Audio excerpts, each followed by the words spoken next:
Hey guys, it's Toby and we're going to be building a gaming PC for £400. Let's go!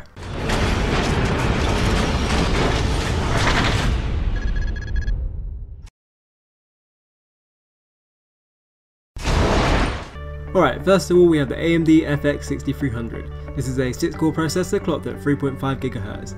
Now, as you can see here, I've previously bought this processor myself, and I can tell you that it is exceptionally good in video editing, rendering, playing CPU intensive games such as Arma 3 or Metro Last Light. It will perform exceptionally well for a budget CPU. What this means is that you've got great value for money here, and considering that's a £400 build, that's specifically what we're looking for. It's 6 cores, you can upgrade to the 8 core models such as the 8320, 8350, 9590 later on down the line, but 6 cores is probably the way to go here as it's great value for money, and plus you can overclock it to 4.1 GHz as it's a Black Edition CPU, which means all the cores are unlocked. Alright, now onto the motherboard. We're going to be using an MSI 970A-G43. As you can see here, I've also previously bought this motherboard, and now you can probably tell that this is my motherboard and CPU combo. This is a great motherboard considering that you get 2 PCI lanes, which means you have support for dual graphics. As well as this, you also have half a dozen USB 2.0 ports, as well as support for USB 3.0 on the front panel and also on the back panel. And you also have your usual stuff that you'll expect, like 10, 100, 1000 Ethernet, SATA 3 at 6 gigabit per second, so your hard drives and SSDs are going to perform exceptionally quickly. 7.1 surround sound audio, which is pretty standard on every motherboard. As well as this, you also have support for up to 32 gigs of RAM, and coming onto the RAM, we're going to be using 8 GB of G.Skill Ripjaws X. It's clocked at 2133 MHz, which is above the 1600 MHz sweet spot for the RAM, but 2133 doesn't do any harm, as our motherboard actually supports this overclock. When you install it, it's going to be no problem at all, and 8 GB is pretty much the way to go as we have a budget of £400. You can add more of these in the future if you want to, as the motherboard supports up to 32 gigs of RAM. Coming onto the graphics cards, we're going to be using a GTX 750 Ti. The one we have here is from the EVGA, and it's really small and compact as you can see there, but that doesn't mean it's lacking in performance. This card is really capable of maxing out games such as Battlefield 3, Skyrim, Minecraft, DayZ, anything like that. It's really capable, and it is exceptional value for money here.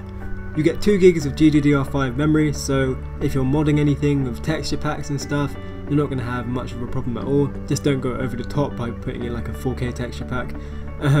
As well as this, you've got support for HDMI, DVI, so your monitor will be catered for.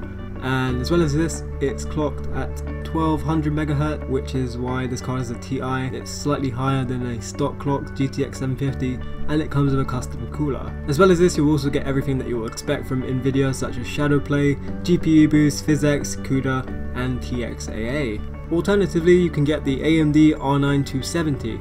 This is not the 270X model, however the X model essentially is just this, but slightly overclocked in terms of the RAM speed and the core speed. So you can overclock the R9 270 to get the equivalent performance of the R9 270X. This graphics card also comes with 2 GB of GDDR5 memory, which is equivalent to the GTX 750 Ti, so whenever you're playing a game that is very demanding on the VRAM, you're not going to have any problems there.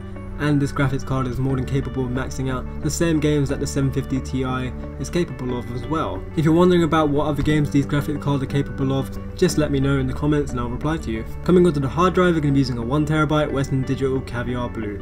It's 1TB, it's going to be more than enough for our games, our music, movies, videos, pictures, all of that. If you ever need more, you can also get a 2TB model of this version, or you can get a 500GB version of this hard drive if you don't need that much space. There are going to be links to alternative storage options if you already have a hard drive that you can use from a previous build in the product links in the description below. Coming onto the power supply, we're going to be using a Corsair CX430. This is a 430 watt power supply, which means we're going to get more than enough power for our build. Both the GTX 750 Ti and the R9 270 are not really demanding on the power, as is the same for the FX 6300. However, if you're overclocking them, just don't go over the top, as this power supply will not be able to handle it. But yeah, this is 80+ bronze certified, and it's going to give you clean and efficient power.